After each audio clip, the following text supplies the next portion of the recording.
Le 14 juillet dernier, date ô combien symbolique pour la France et le peuple français, l'horreur a encore frappé à Nice. Une nouvelle fois, l'islamisme a tué dans notre pays. 84 morts sont déjà à déplorer, dont de nombreux enfants. Ce bilan épouvantable n'est plus acceptable dans notre pays. En terre haut-garonnaise, il nous rappelle douloureusement les tueries de 2012 perpétrées par Mohamed Merah à Toulouse. Je tiens à adresser toute ma solidarité à l'ensemble des familles endeuillées. Je tiens aussi à les assurer de la détermination sans faille du mouvement que je représente, à agir concrètement pour éradiquer le fondamentalisme islamiste en France, en Europe et dans le monde. L'auteur de cet attentat de Nice, tunisien et radicalisé, a tout comme ses prédécesseurs bénéficié d'une complaisance évidente, d'autant plus inadmissible que celle-ci a émané directement des dirigeants politiques de droite comme de gauche, qui par folie ou par idéologie ont mal agi depuis de nombreuses années, mais ont surtout trahi la confiance que les électeurs français avaient placée en eux pour les défendre. Face à la barbarie la plus abjecte, je comprends votre colère et surtout je la partage. Françaises, Français, éteignons nos bougies et rangeons nos slogans compassionnels. Il n'est plus temps de pleurer sur le lait renversé. Après le recueillement, l'heure est désormais à l'action. Chacun d'entre vous doit maintenant accepter de regarder la réalité en face. Lorsque vous verrez ces images terrifiantes d'enfants de France massacrés, ne réprimez pas votre rage, car utilisée à bon escient, celle-ci est saine et légitime. Devant l'horreur, posez-vous cette question essentielle. Et si demain, cet enfant était mon fils ou ma fille? Pourrais-je me regarder dans la glace en me disant que j'ai personnellement tout fait et tout tenté pour éviter cela?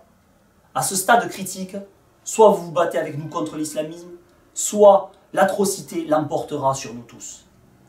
Une autre voie est bel et bien possible, pour peu que chacun se détourne de celles et ceux qui, très objectivement, par leurs actes politiques d'hier et d'aujourd'hui, ont une responsabilité certaine. Une autre voie est en effet possible, pour peu que chacun accepte enfin d'ouvrir les yeux.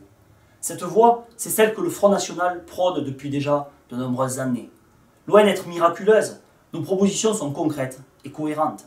En premier lieu, l'immigration massive, telle que nous la connaissons et que nous la subissons, doit être stoppée. Nos frontières nationales doivent à nouveau être maîtrisées. La France doit aussi se libérer des accords de Schengen. Nous devons purement et simplement interdire tout financement des activités religieuses par des puissances étrangères. La France doit sans tarder couper les ponts avec le Qatar, tant que ce dernier continuera à financer et à armer les djihadistes dans le monde. Nous devons aussi procéder au désarmement total de nos banlieues, notamment toulousaines. Il nous faut par ailleurs fermer sans délai la centaine de mosquées salafistes déjà clairement identifiées dans notre pays. Et puis il convient de contrôler très sévèrement tous les mouvements politico-religieux, notamment au travers de leurs prêches. De son côté, l'islamisme a depuis de nombreuses années déclaré la guerre à la France, sans que les menaces, pourtant suivies des faits, ne poussent nos dirigeants politiques à en faire autant. La France et les Français doivent immédiatement déclarer à leur tour la guerre à l'islamisme, qui pullule sur notre sol, notamment en Haute-Garonne, véritable plaque tournante du djihadisme. Aucun d'entre vous, aucun d'entre nous ne peut aujourd'hui se permettre de rester spectateur de ce qui se passe. Hier Toulouse, Montauban, Bruxelles, Paris, aujourd'hui Nice, en Bavière, en Allemagne et demain. Seuls sont perdus d'avance les combats qui ne sont pas menés. Allons enfants de France, libérez-vous de la bien-pensance ambiante et agissez à nos côtés. Il en va de la survie de notre pays.